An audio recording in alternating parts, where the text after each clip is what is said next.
Allez, ok, on va pouvoir commencer cette interview aujourd'hui avec Alia. Bonjour Alia. Bonjour Olivier. Alors Alia, aujourd'hui on a décidé de se rencontrer pour parler de cet ouvrage qui s'appelle Carnet du cœur, que tu as écrit et publié tout récemment. Pour en parler, déjà je pense que la première chose, ce serait de te présenter pour les gens qui te connaîtraient pas encore. Donc est-ce que tu peux nous dire qui tu es Alia? Ouais, c'est une vaste question, mais en tout cas, mon activité, eh bien, c'est thérapeute. Donc, thérapeute au sens philosophique, c'est-à-dire j'accompagne l'âme des personnes à réaccéder à la connaissance intérieure. Et donc, j'ai créé une école de philosophie vivante pour accéder à cette connaissance par soi-même. Et, et du coup, ce livre, c'est une belle manière de pouvoir transmettre cet accompagnement tel que je le conçois, c'est-à-dire permettre un espace, ouvrir une réflexion et laisser le chemin à l'autre pour le faire, pour faire ce retour à soi. Ok. Euh, on reviendra peut-être sur l'école un petit peu plus tard, mais pour l'instant, je voulais rebondir sur ce terme d'équanimité, puisque je l'ai retrouvé aussi dans ta quatrième de couverture. Alors, la quatrième, elle dit en gros phrase de sagesse à déplier soi-même. Donc ça, c'est pour présenter le contenu de ton livre. Ce carnet est une invitation à respirer.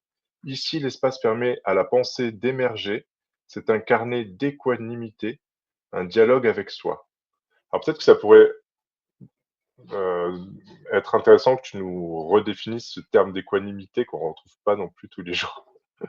Et puis ensuite, on ira un petit peu plus dans le livre. Oui. Eh bien, étymologiquement, c'est d'être d'âme égale. Donc, c'est vraiment de réussir à trouver ce centre stable en soi face aux variations, sans être dissocié d'elles, mais d'être pleinement présent, sans attachement, sans rejet. Voilà, c'est être présent à soi-même depuis son centre et d'être conscient. Est-ce que tu as écrit ce livre avec cette démarche-là en tête parce que tu avais l'impression que c'était un des problèmes qu'on a en ce moment dans notre société ou dans les gens autour de toi? Tu as remarqué ça, qu'il y a un problème de centrage? Non, c'est plus intime que ça. Je pense que à partir du moment où j'ai commencé à écrire, j'ai eu cet appel de pouvoir nommer cet espace à l'intérieur de moi, cette vie qui m'anime, cette joie, cet élan, cet espace du cœur qui vit, qui vibre. Et, euh, et je me suis confrontée à la difficulté de pouvoir traduire ce que je ressens intérieurement et de pas avoir voilà d'avoir un écart entre cette force intérieure et la forme toujours insatisfaisante dès que j'essaye de la transcrire. Donc forcément, au fil des années, j'ai quand même essayé, j'ai écrit, mais bon, il n'y avait rien qui était important, il n'y avait rien qui méritait suffisamment d'attention pour que ce soit, pour que ça reste en fait. Et, euh, et en parallèle de ça, vers mes 17 ans, j'ai commencé à entendre comme cette voix intérieure dire. Et donc là, j'ai commencé à noter. Et donc ces phrases-là, c'est celles qui m'ont accompagnée, qui accompagnent aussi les personnes dans les accompagnements, voilà, et dans les différents espaces que je peux animer.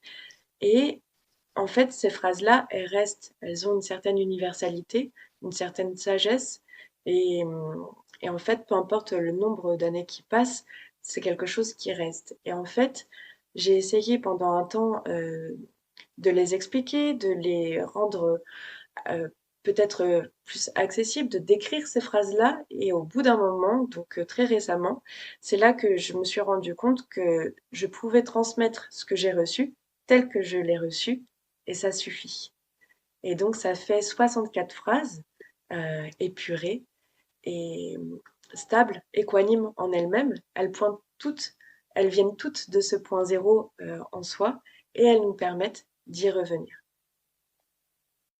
Alors, je profite, je rebondis sur ce que tu dis pour expliquer un petit peu, effectivement. Donc, c'est un ouvrage qui est fait d'aphorismes ou de petites phrases très courtes comme ça. Alors, je sais pas si on la voit celle-ci, mais en tout cas, c'est au commencement était le rire. Je l'ai pris au hasard Mais c'est bien parce que c'est la première qui vient. Donc, il y a, tu as dit combien? 36 ou 64? J'ai oublié déjà. 64. 64 aphorismes comme ça, qui finalement nous plongent dans... Justement, c'est bien dit parce que tu dis que c'est une invitation à respirer. Je trouve que c'est aussi une invitation à méditer. C'est pas un livre qu'on va consommer comme un ouvrage de développement personnel où on va avoir tendance à le prendre, à le lire, à le mettre sur l'étagère et à l'oublier. Là, c'est plus un ouvrage, je crois, qu'on ouvre et sur lequel on médite. On peut prendre une seule page par jour, par exemple, et puis méditer sur cette pensée-là et voir ce que ça fait, quoi, finalement. Est-ce que c'est dans cette idée-là, dans cet élan-là que tu l'as fait? Oui, voilà, c'est ça. C'est vraiment ce dialogue avec soi, d'être en relation avec soi-même, entre ce que je vois et ce que ça permet d'émaner à l'intérieur de moi, entre ce lien entre ce que je lis et ce que ça produit. Et en fait, ça ouvre un espace différent à chaque fois. Et c'est cet espace qui est une porte vers le soi, vers la clarté intérieure.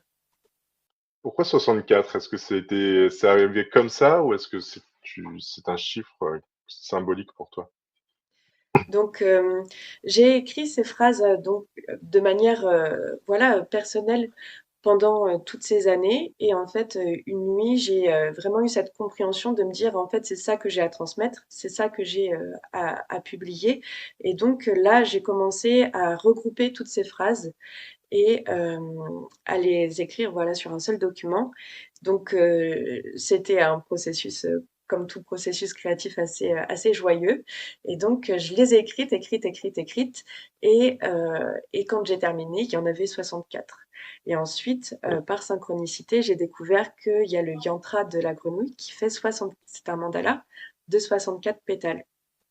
Et donc, c'est un chiffre symbolique qui permet d'exprimer la totalité, une certaine totalité, puisque ça fait un chemin complet.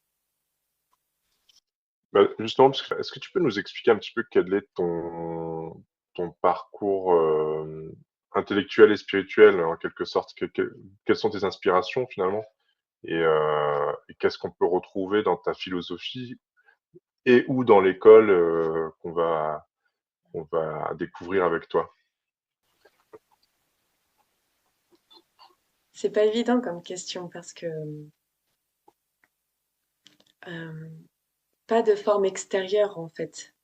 C'est vraiment ce que j'ai envie de transmettre, c'est que cette connaissance, elle est en soi et on peut tous y accéder.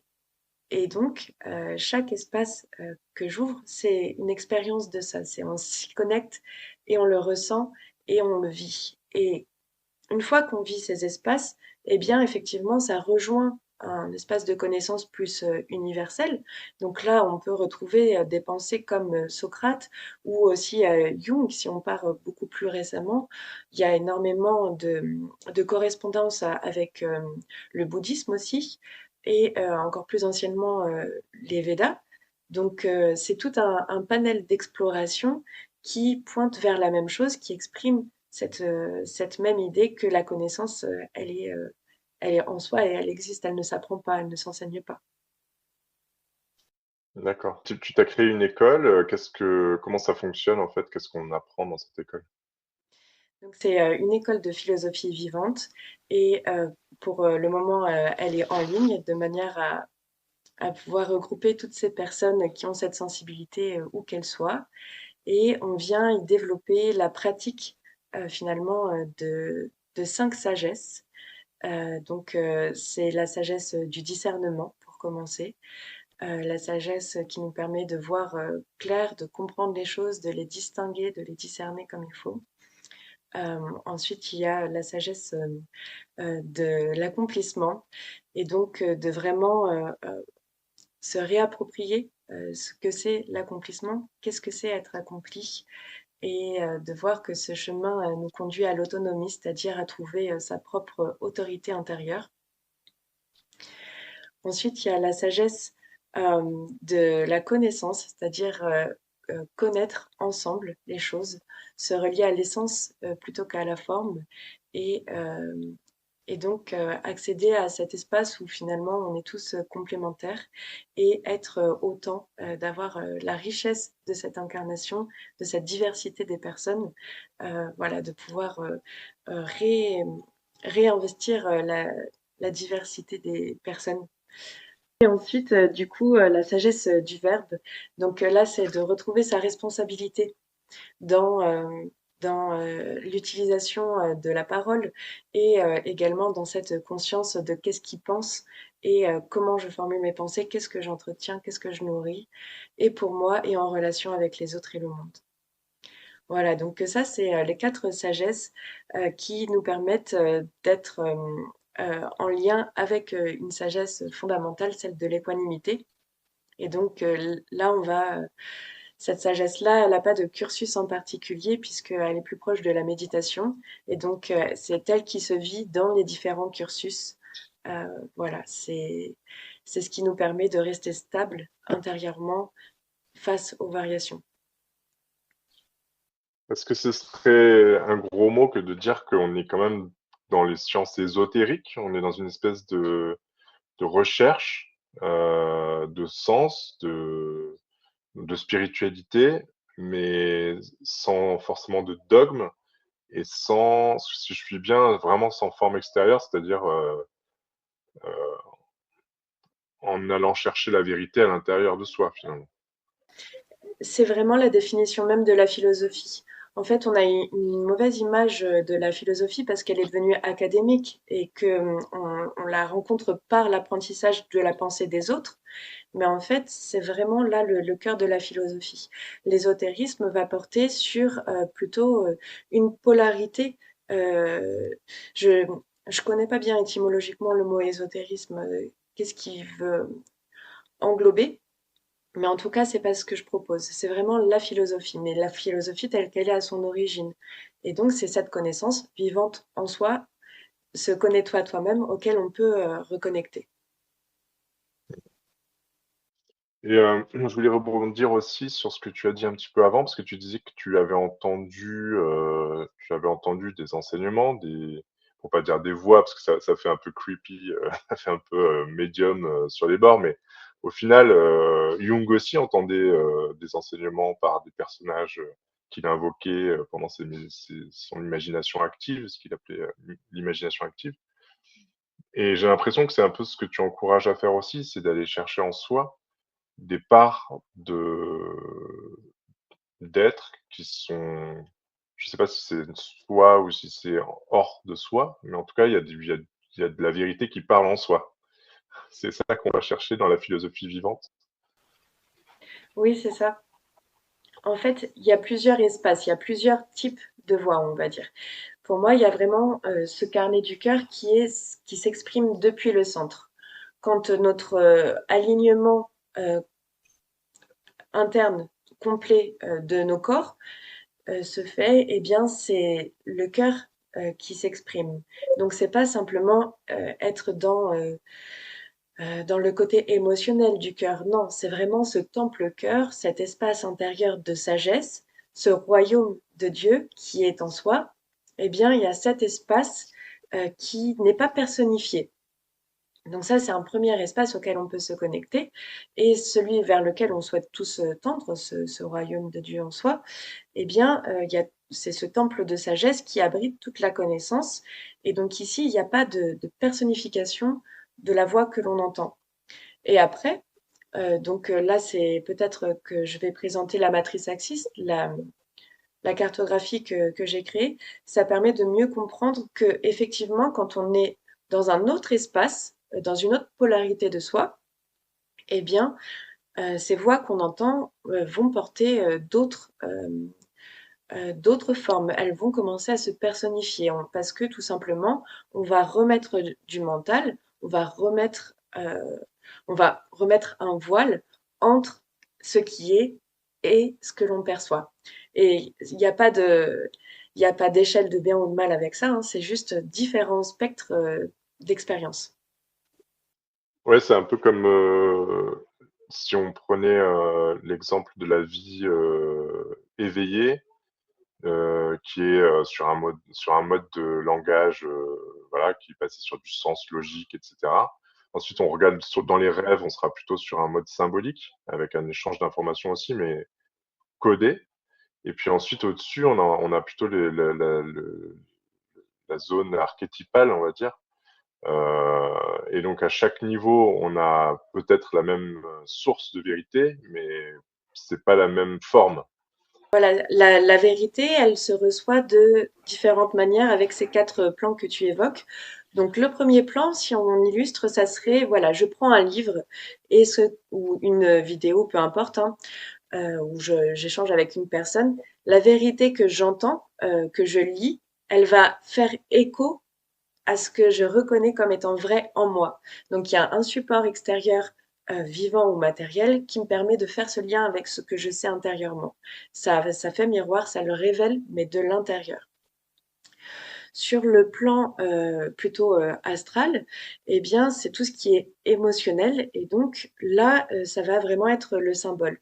Donc, par exemple, ce symbole du yin et du yang, il va faire écho en soi, la compréhension elle va se faire, mais à un autre niveau qui est symbolique. Et donc, on peut avoir aussi finalement tous ces messages. Là, je ne sais pas pourquoi, je pense aux animaux totems, sont des symboles et on va connaître par eux, par leurs qualités, par leurs caractéristiques, etc. Donc là, c'est un autre niveau de reconnaissance de l'information qui est déjà en soi. Après, ce plan mental, donc sur le plan mental, là, ça va être par justement tout ce qui va être plus guide, expérience, canal, où on va recevoir, on va entendre une voix, on va pouvoir aussi dialoguer avec elle. Et donc là, c'est un autre type d'accès. Donc là, c'est personnifié. Et donc, on peut entendre ou ressentir, peu importe selon nos sens, mais en tout cas, c'est personnifié. La connaissance est encore personnifiée. Et ensuite, quand on passe au plan causal, là, on a la formation sur ce plan d'archétype, c'est-à-dire qu'elle n'est plus personnifiée, mais elle a encore une structure. Et donc, ça, ce sont les quatre plans qui peuvent être expérimentés, mais le plan du soi, de ce cœur, de ce temple cœur, reste central, accessible à chaque instant. Et donc, ces quatre plans sont comme des portes qui nous permettent d'y accéder. Il ne faut pas les prendre comme vraies en tant que telles, sont juste des portes qui nous permettent d'accéder au soi. Et du coup, dans ton école, tu enseignes du savoir ou tu enseignes de la pratique, ou les deux? Parce que la pratique, ça pourrait être justement de se connecter à cet enseignement. Voilà. J'explique pas les choses quand on est en séance. C'est l'expérience qu'on est en train de vivre qui permet qui permet la pratique en temps réel de ça, de cette reconnaissance intérieure. La pratique en temps réel, donc ça veut dire pendant que on discute, ça ouvre les portes en fait. C'est la discussion qui ouvre les portes pour la personne qui consulte. Je vais expliquer un des cursus pour que ce soit plus simple. Par Ouais. exemple, le lundi, c'est le cercle de reliance. Donc ici, on est dans le développement de la sagesse, de la connaissance. On va prendre un mot et à partir de ce mot, chacun va ressentir intérieurement ce que ça lui évoque. Qu'est-ce que ça signifie pour lui? Donc déjà, il y a ce mouvement intérieur, pas de qu'est-ce que je sais de ce mot, comment est-ce que je l'ai reçu, comment est-ce que je l'ai appris extérieurement, juste là dans l'instant, quand je suis avec ce mot, quand je suis en relation avec ce mot, qu'est-ce qui se passe à l'intérieur de moi? Qu'est-ce que, quelles sont les idées qui me viennent? Et donc ensuite, on fait un premier partage de tout ce que ça évoque pour chacun. Et là, ça permet de faire cette expérience de connaître ensemble. On n'a pas besoin de, de tout connaître seul, mais ensemble, chacun apporte comme le spectre de la lumière de sa vérité et on reconstitue ensemble la lumière. Donc c'est chacun sa couleur au service de l'ensemble et ainsi ça permet de voilà, reconnecter à son espace intérieur et d'avoir cette vue d'ensemble grâce au collectif. Et on ne fige rien. À la fin fin de l'expérience, on reste avec et on retourne dans le monde avec ce mot et on voit comment est-ce qu'il continue de vivre. Les idées, elles sont vivantes et il faut rester avec ça. Dès qu'on essaye de figer, ça, ça disparaît. Quelle est la finalité, s'il y en a une, de cette école? L'objet de l'école, c'est vraiment la connaissance de soi. Et pour accéder à cette connaissance de soi, on va développer son autonomie. Donc l'autonomie, c'est trouver ce qui fait loi à l'intérieur de soi. Et donc c'est par la pratique, par l'échange qu'on peut y accéder, pas en théorie. Donc c'est pour ça que ce sont à chaque fois des espaces où on pratique et pas où on réfléchit. C'est on expérimente en temps réel. Ensuite, eh bien, on va apprendre la responsabilité. Quand je pense, quand je dis, il y a une création, il y a une conséquence de ça. Et donc, on vient, je reprends. Ensuite, il y a la responsabilité. La responsabilité de ce que je pense, de ce que je dis et de ce que je fais. Et si on redevient conscient avec cette responsabilité que l'on a, qui n'est pas une culpabilité, souvent il y a un énorme amalgame entre responsabilité et culpabilité. Quand on apprend à revoir ce que c'est la responsabilité, on peut prendre sa responsabilité et donc être à sa place dans le monde en étant aligné avec soi-même et avec les autres. Ensuite, c'est le discernement. Donc vraiment l'apprentissage du discernement, de faire la distinction entre les différents espaces en soi et entre les différents aspects d'une même chose. Et donc c'est pareil, c'est pas quelque chose qu'on peut évoquer uniquement en théorie, il faut le vivre. Et donc chaque fois, on continue de pouvoir développer pratiquer ce discernement. Et ensuite, le dernier pôle, c'est la sérénité. Euh, Parce que tout simplement, être ensemble dans un espace sécure, eh ben, on est serein. On n'est pas seul, on n'est pas dans le monde, on n'est pas en pensée, on est ensemble et on partage un moment de qualité. Et donc, on vit cette sérénité directement parce qu'en fait, on peut se permettre d'être soi-même avec les autres. Et dans tous ces espaces, on reste observateur de ce qui se joue en soi. Et donc là, c'est toujours cette équanimité qui revient. Ok, ça me fait penser plutôt à une forme d'initiation aussi, parce que il y a vraiment cette dimension d'expérimentation. C'est pas un savoir théorique qu'on va apprendre par cœur et essayer de retranscrire.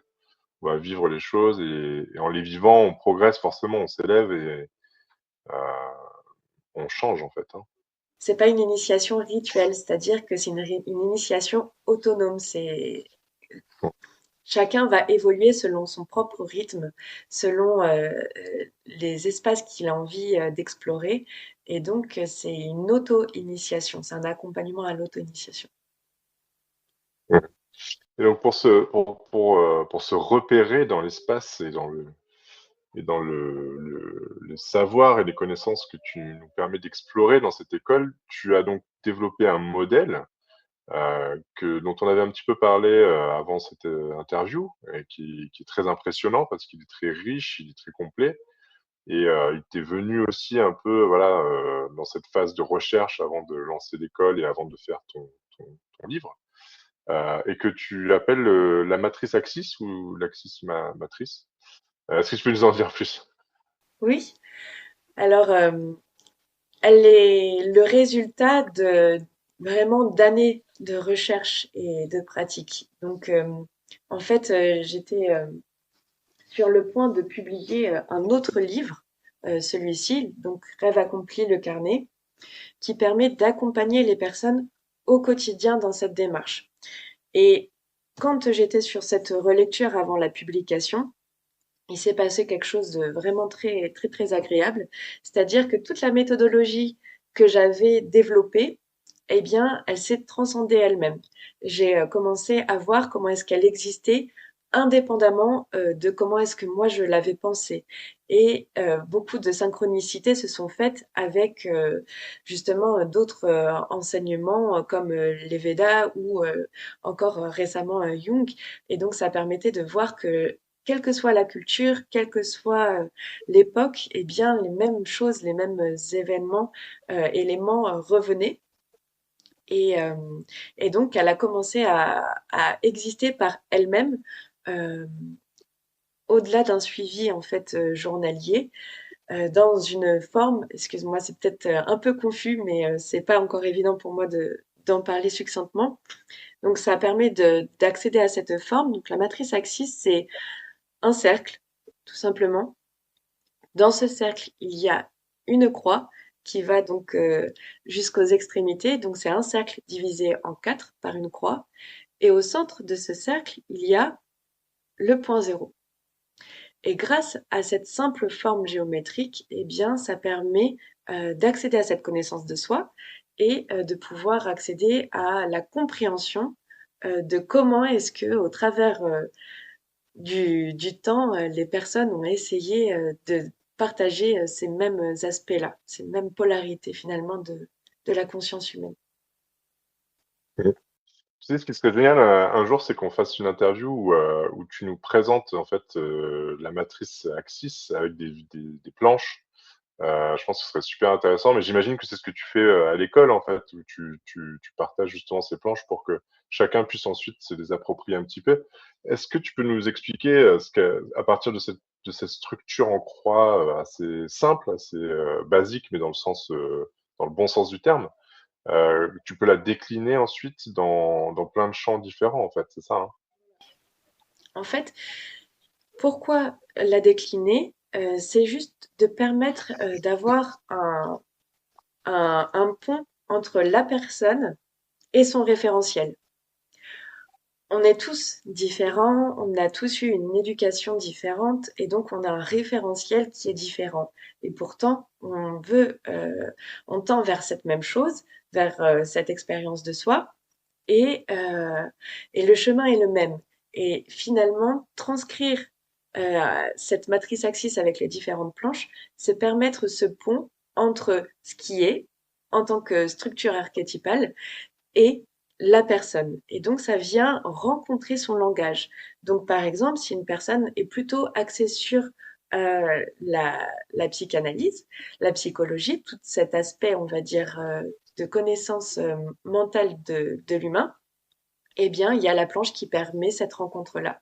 Si une personne est plus axée sur l'aspect physique, anatomique, eh bien, cette même compréhension du monde et de notre écosystème se fait par l'anatomie, par donc les quatre espaces seront habités par euh, les différents cortex cérébraux.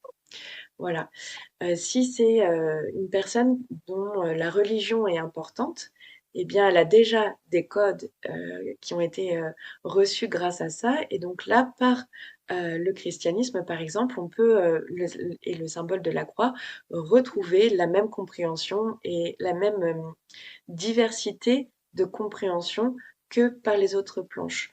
Donc, on n'a pas besoin de connaître toutes les planches et c'est pour ça que je ne fais pas de présentation dans l'école des planches, mais par contre, dès qu'une personne souhaite exprimer quelque chose et reconnaît une vérité en soi, eh bien, pour pouvoir aller plus loin et pour pouvoir euh, lui apporter la vue d'ensemble, eh bien, il y a la planche qui correspond à son référentiel. Ok.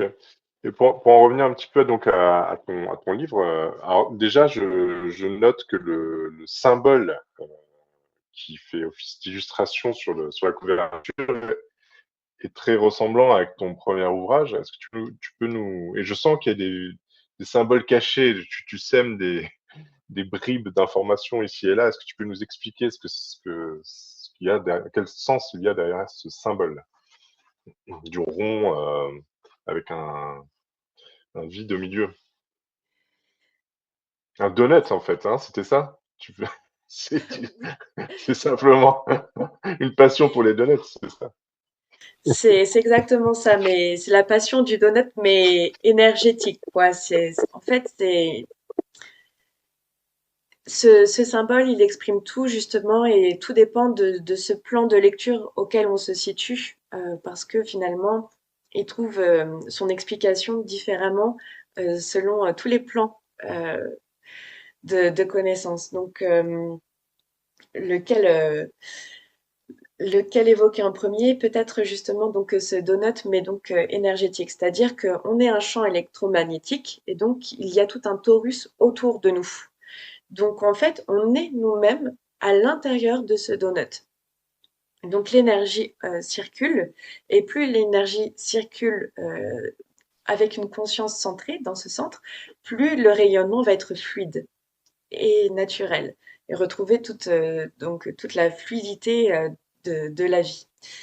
Euh, voilà, donc ça c'est un des plans de lecture, mais c'est aussi donc ça dépend quoi. Si on le voit en 2D, si on le voit en 3D, bref.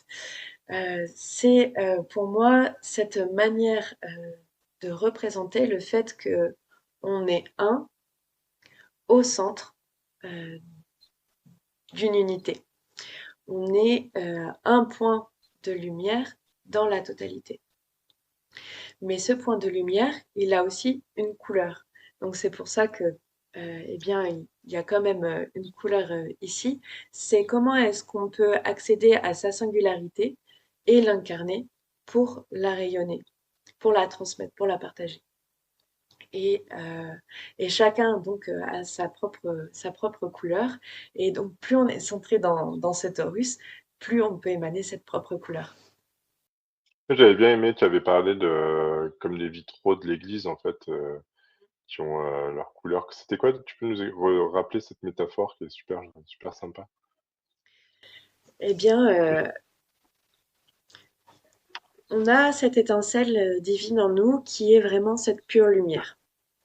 Mais cette pure lumière, quand elle est reconnue intérieurement, eh bien, elle nous permet vraiment d'exprimer notre essence. Et chaque personne a sa couleur singulière.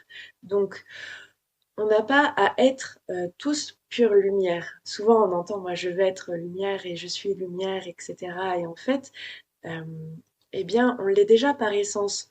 Donc, on n'est pas venu s'incarner pour être pure lumière. On redeviendra pure lumière une fois qu'on aura quitté ce plan d'existence. Ici, on est là parce que justement, l'incarnation permet d'avoir le filtre d'une couleur. Et donc, cette couleur, eh bien, si on reconnaît que la lumière est en nous, eh bien, nous, le corps, la matière est le vitrail par lequel cette lumière peut passer. Et alors, on peut rayonner sa propre lumière, sa propre couleur. Et on n'a pas besoin donc de retrouver la totalité de la lumière puisqu'elle est déjà en soi et que son mode d'expression naturel dans l'incarnation, c'est cette couleur. Et du coup, ça explique très bien pourquoi il ne sert à rien d'essayer de rayonner une couleur différente de la sienne, par Oui, mimétisme ou par instinct moutonnier, tout à fait. comme ça arrive parfois. Mhm. Je Et voulais revenir, oui, vas-y. la seule, la, la seule attention qu'on peut avoir, c'est que ce vitrail, il soit propre, de pouvoir nettoyer justement toute la confusion qu'on peut avoir sur nous-mêmes, toutes ces envies d'occulter notre propre lumière. Donc plus on est attentif à cette lumière intérieure, plus ça nettoie notre vitrail et donc la, la résonance peut se faire plus naturellement entre soi et l'extérieur. Bah, alors c'est exactement la question que j'allais te poser, mais dans d'autres, avec d'autres termes en fait. J'allais dire, tu nous as dit à un moment donné que tout le monde plus ou moins avait envie de faire l'expérience du soi, du retour au soi. Je pense que je suis d'accord avec toi dans une certaine mesure. En fait, il faut déjà que les gens soient un peu ouverts à ces notions de soi, de spiritualité, et de avoir conscience peut-être d'être sorti d'une forme de matrice déjà. Donc il y a de plus en plus ça concerne de plus en plus de monde, ce qui est super. Maintenant, effectivement, pour les gens qui sont dans cette recherche-là, sur ce chemin-là, on peut avoir des difficultés à nettoyer, ou bien à être parfaitement aligné, ou bien à se connecter à ce soi. Et j'imagine que dans ta pratique, tu as dû croiser plein de gens différents avec plein de problématiques différentes, puisque chacun a ses propres difficultés à retourner au soi. Et est-ce que tu as vu des cas plus fréquents que d'autres ou est-ce que j'imagine que tu prends les gens au cas par cas aussi, mais est-ce que tu arrives à aider vraiment? Comment ça te vient déjà aussi? Est-ce que toi, c'est évident pour toi les blocages chez les gens ou est-ce que c'est en parlant avec eux que tu arrives à déceler les blocages? J'aimerais déjà revenir sur ce que tu as dit il faut déjà être en chemin pour. Non, je pense vraiment que tout le monde recherche l'expérience de soi, du soi, de cette complétude intérieure. Mais par contre, il y a des personnes qui la recherchent encore à l'extérieur, donc dans la manifestation matérielle, etc.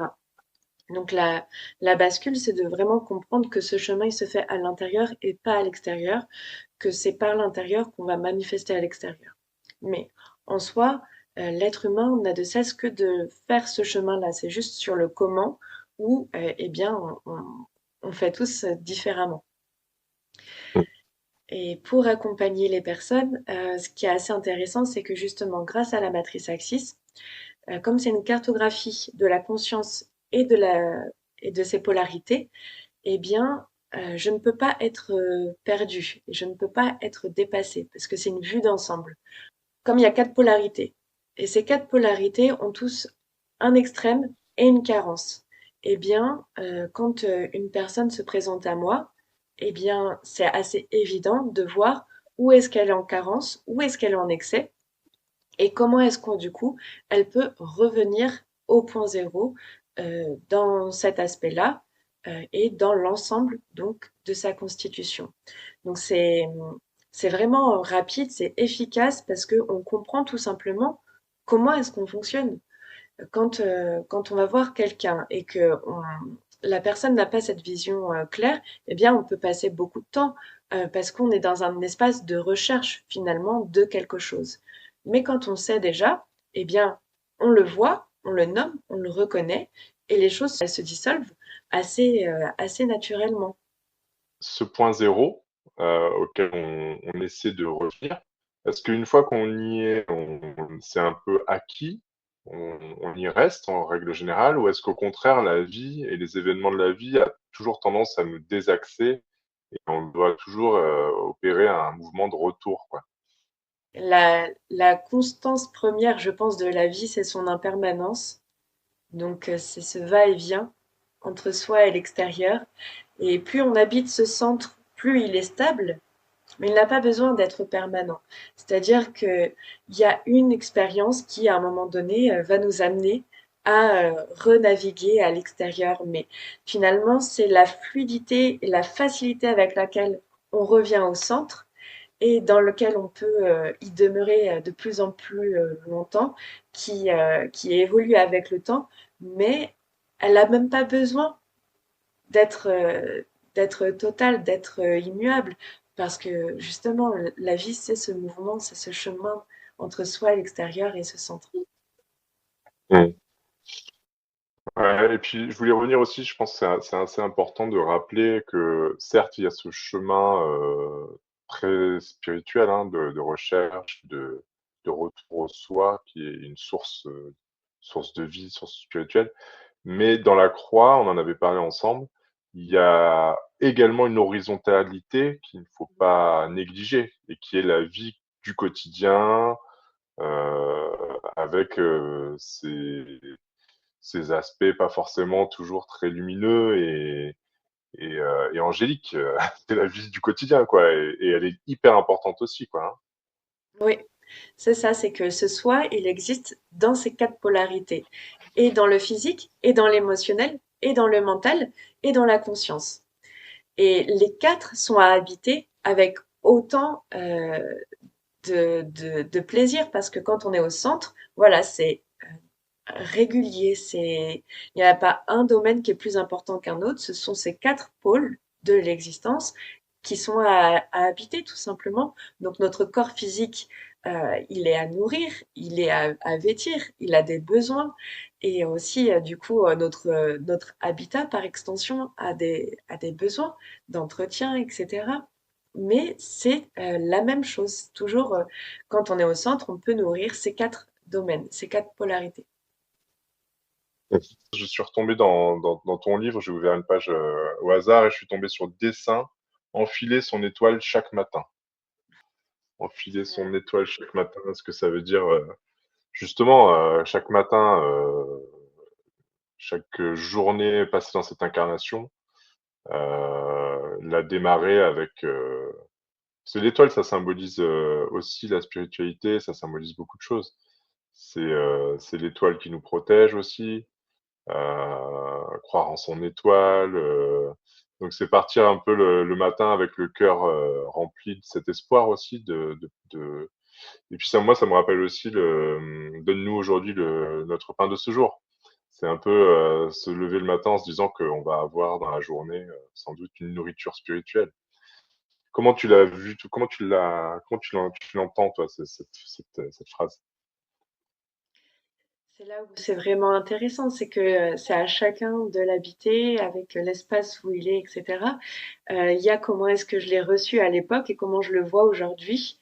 Donc quand je l'ai reçu à l'époque, eh bien c'était vraiment cette étoile intérieure qu'on peut projeter à l'extérieur et qu'on peut venir enfiler et ça nous met dans une énergie de joie, dans une belle dynamique et donc on peut aller dans le monde comme ça, de manière très joyeuse. Aujourd'hui, je le vois vraiment de manière très corporelle. Et donc, tout simplement, comme on sort la nuit, quand on revient, eh bien, c'est de revenir dans son corps, d'habiter pleinement l'espace de notre corps physique, qui est une étoile en lui-même. Et donc, Mm. c'est un autre niveau de lecture, et il y a autant de niveaux de lecture que de personnes qui viendront habiter cette phrase-là.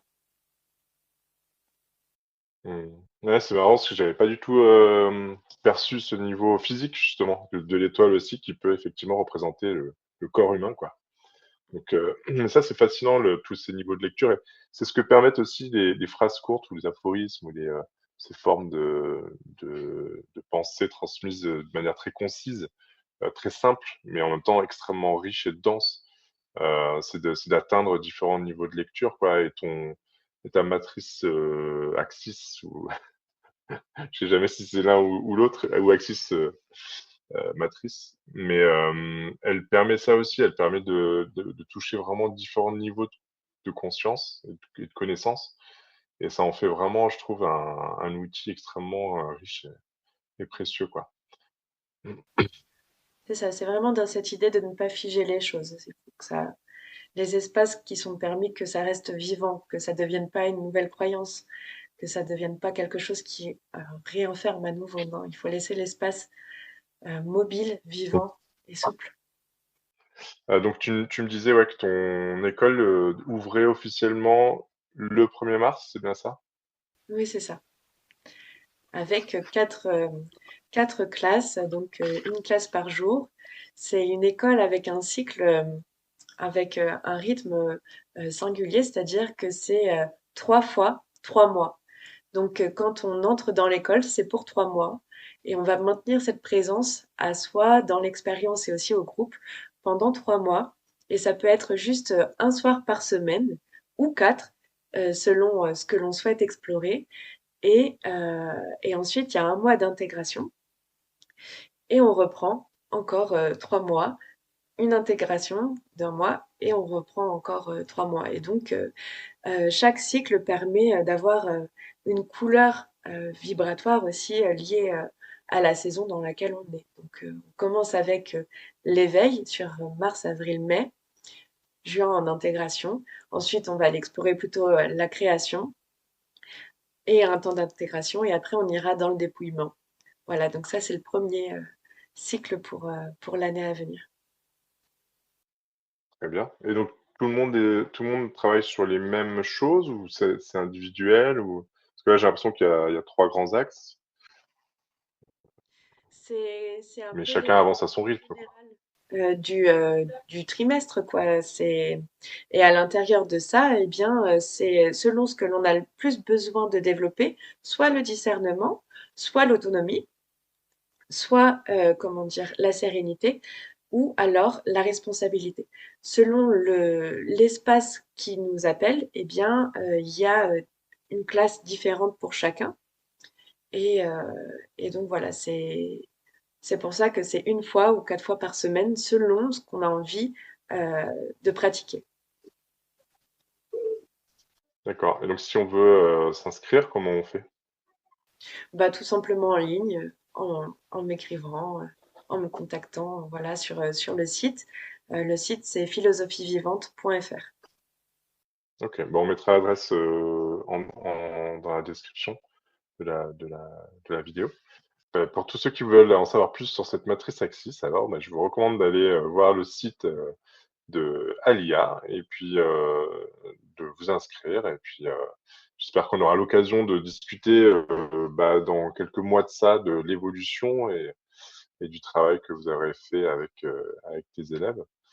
Euh, et en attendant, pareil, le livre, j'imagine qu'il est disponible sur des plateformes. Toi, tu as eu la gentillesse de me de me l'offrir, mais Oui. si on veut se le procurer.